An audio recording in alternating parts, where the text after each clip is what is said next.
ஏசுன்றத்தும் ஜெயம். Praise lord my dear brothers and sisters. இந்த நாள்லையும் ஆவியானவர் உணர்த்தின காரியம், தனித்தன்மையை உணர்கிறோமா? ஆவியானவர் உணர்த்தின வசனம் லூக்கா எழுதின சுவிசேஷம் அதிகாரம் 11 வசனம் 1. அவர் ஒரு இடத்தில் ஜெபம் பண்ணி முடித்த பின்பு அவருடைய சீஷரில் ஒருவன் அவரை நோக்கி, ஆண்டவரே, யோவான் தன் சீஷருக்கு ஜெபம் பண்ண போதித்தது போல நீரும் எங்களுக்கு போதிக்க வேண்டும் என்றான். And it came to pass that as he was praying in a certain place, when he ceased, one of his disciples said unto him, Lord, teach us to pray as John also taught his disciples. Luke chapter 11 verse 1. என கண்மானவர்களே, இந்த இடத்துல என்ன வாசிக்கிறோம் அப்படின்னா, இயேசு கிறிஸ்து ஒரு இடத்துல ஜெபம் பண்ணி முடிக்கிறாரு. இப்போ அவருடைய சீஷர்களில் ஒருவன் என்ன பண்றான் அப்படின்னா, இயேசு கிறிஸ்துட்ட கேட்கிறான், எங்களுக்கும் யோவான் அவருடைய சீஷர்களுக்கு எப்படி பிரேயர் பண்ணணும்னு அவர் சொல்லி கொடுக்கிறதை போல எங்களுக்கும் சொல்லித்தாங்க அப்படின்னு இந்த இடத்துல கேட்கிறான் என்று நம்ம வாசிக்கிறோம். என கண்மானவர்களே, நாம் இந்த நாளில் நம்முடைய தனித்தன்மையை உணர்கிறோமா? நம்ம கொஞ்சம் திங்க் பண்ணி பார்க்கணும். அதாவது இங்க என்ன நடக்குது அப்படின்னா, இயேசு கிறிஸ்து பிரேயர் பண்றாரு. அதை பார்த்து ஜான் அவருடைய சீஷர்களுக்கு சொல்றது மாதிரி எங்களுக்கு சொல்லித்தர முடியுமா அப்படின்னு ஒரு சீஷன் கேட்கிறான். அதாவது இயேசு கிறிஸ்து பிதாவோடு பேசுறத பார்த்து அந்த சீஷர்கள் ஆல்ரெடி அவர்கிட்ட கேட்டிருக்கணும், ஆண்டவரே, எங்களுக்கும் எப்படி பிரேயர் பண்ணணும், எப்படி பிதாவினிடத்தில் பேசணும்னு எங்களுக்கு சொல்லித்தாங்கன்னு கேட்டிருக்கணும். இங்க அது நடக்கல. அவங்களுக்கா ஒரு ஆசை வந்திருக்கணும், நம்ம பிரேயர் பண்ணணும், இவரை மாதிரி நம்மளும் பெரிய பெரிய காரியங்கள் செய்யணும், அதுவும் தோணல. இங்க என்ன பண்றாங்க அப்படின்னா, அவங்க யோவானையும் அவருடைய சீஷர்களையும் பாக்குறாங்க. அங்க என்ன நடக்குதோ அதை இங்க எங்களுக்கும் அது நடக்கணும் அப்படின்னு நினைக்கிறாங்க. அதாவது சிம்பிளா சொல்ல போறதா இருந்தா காப்பி கேட் பண்றாங்க. ஏன்னா கண்மானவர்களை நம்ம கொஞ்சம் யோசித்து பார்க்கணும். இத நிறைய நேரத்துல நம்ம சரி கரெக்டான விஷயத்த நம்ம பண்ணலாமே அப்படின்னு நினைக்கலாம். ஆனாலும் மற்றவர்களை நாம் பார்த்து கொண்டிருக்கிறோமா? அதாவது நான் என்ன காரியம் செஞ்சாலும் மற்றவங்க என்ன பண்றாங்க, இவங்க எதை ஃபாலோ பண்றாங்க, இவங்க இந்த பேட்டர்ன்ல ஒர்க் பண்றாங்களா, இந்த மாதிரியாக பார்க்கிறேனா? அல்லது என்னுடைய தனித்தன்மையை உணர்ந்து ஆண்டவர் எனக்கு ஏதாவது ஒண்ணு வைத்திருக்கிறார், அதிலே நான் நடக்க வேண்டும், அந்த மாதிரியான எண்ணம் எனக்குள்ளே வருகிறதா? நம்ம கொஞ்சம் யோசித்து பார்க்கணும். இத சொல்றப்போ எனக்கு ஒரு கதை ஞாபகம் வருது. ஒரு 2 ஃப்ரெண்ட்ஸ் 2 மாடு வாங்கினாங்களாம். அதாவது ஒரே விலையில நல்ல ஆரோக்கியமான மாடு வாங்கிட்டு பார்த்தா ஒருத்தரோட மாடு டெய்லி 10 லிட்டர் பால் கறக்குது. அதை பார்த்தா இன்னொருத்தருக்கு அவர் மாட்டுல இருந்து பால் கறக்கவே முடியல. அவருக்கு பயங்கர கஷ்டமாயிருச்சு.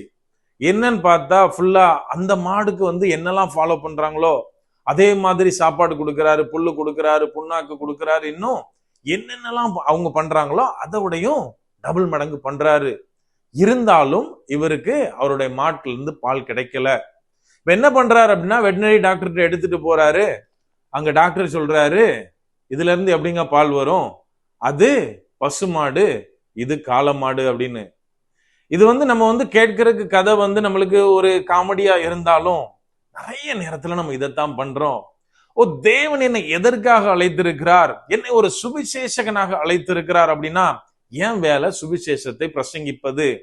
நான் என்ன பண்றேன்னா பாக்குறேன், இங்க கிட்டாரை எடுத்துட்டு ஒரு பாட்டு பாடின உடனே சபையே பயங்கரமா ஆர்ப்பரிக்குது, நிறைய பேர்கிட்ட பாட்டு ரீச் ஆகுது, இன்னும் அநேகம் பேருக்கு அந்த பர்சனை தெரிய வருதுன்னா இம்மிடியேட்டா நான் என்ன பண்றேன் அப்படின்னா, நானும் உடனே ஒரு கிட்டார் எடுத்துட்டு வாசிக்க ஆரம்பிக்கிறேன், ட்ரை பண்ண ஆரம்பிக்கிறேன்.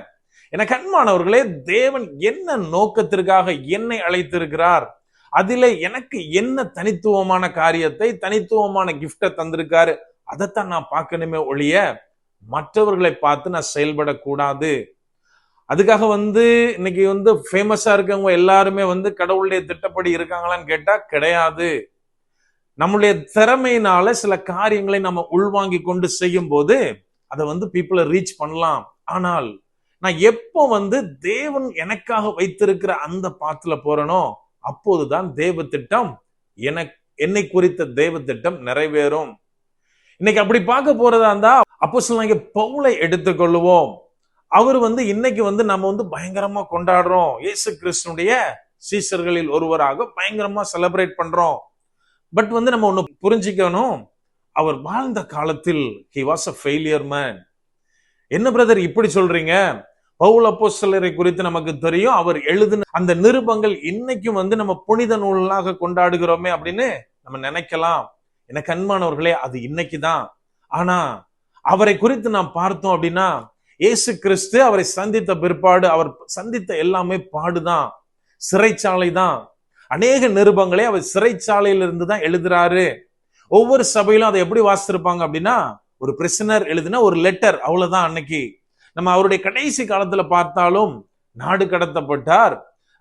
சில தீவுகளில போய் பாம்பு கடிலாம் வாங்கி கஷ்டப்பட்டு அவர் ஒரு ஃபெயிலியர் மேனாகத்தான் அன்றைய தினத்தில் அறியப்பட்டார். எனக்கு அன்பானவர்களே, ஆனாலும் தேவன் அவருக்காய் வைத்திருந்த அந்த பாத்திலிருந்து அவர் விலகி போகவில்லை. தன்னுடைய தனித்தன்மையை உணர்ந்து கொண்டவராய் இயேசு கிறிஸ்துடைய அப்போஸ்தலனாய் வாழ்ந்தார், அப்போஸ்தலனாகவே மரித்தார். அதனால்தான் இன்று அளவும் அவரை நாம் கொண்டாடுகிறோம். அவருடைய நிருபங்கள் நமது வேதாகமத்திலே இடம்பெற்றிருக்கின்றன.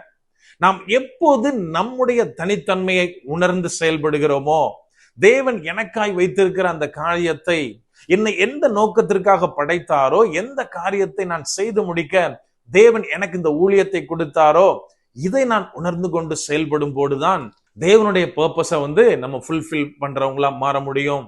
அப்படியே கண்களை மூடுவோமா? அன்பான ஆண்டவரே, இந்த நேரத்திலே அப்பா உம்மை நோக்கி பார்க்கிறோம்.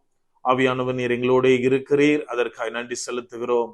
அப்பா, நீர் எங்கள் ஒவ்வொருத்தருக்கு அப்பா தனித்தனி திறமைகளை, ஒரு யூனிக்னஸை கொடுத்திருக்கீங்க தகப்பனே. ஆனாலும் அநேக நேரத்துல நாங்க மற்றவர்களை போல மாற, மற்றவங்களை போல புகழ் பெறதான் ஆசைப்படுறோம்ப்பா. ஆவியானவரே, எங்களுக்குள்ளாய் அந்த எண்ணத்தை எடுத்து போடுவீராக. தேவன் எங்களை எதற்காக அழைத்திருக்கிறாரோ அதில் மாத்திரம் நாங்கள் நிலைத்திருக்க, எங்களுடைய ட்ராக்ல மாத்திரமே நாங்கள் ஓட ஆவியானவரே நீர் எங்களுக்கு கற்றுத்தாங்க. முற்றிலுமா எங்களை தாழ்த்தி ஒப்பு கொடுக்கிறோம். பலப்படுத்தி ஆசீர்வதிங்க. மீட்பர் இயேசுவின் மூலம் ஜெபிக்கிறோம். ஜெபம் கேளும் எங்கள் நல்ல பிதாவே. ஆமென். God bless.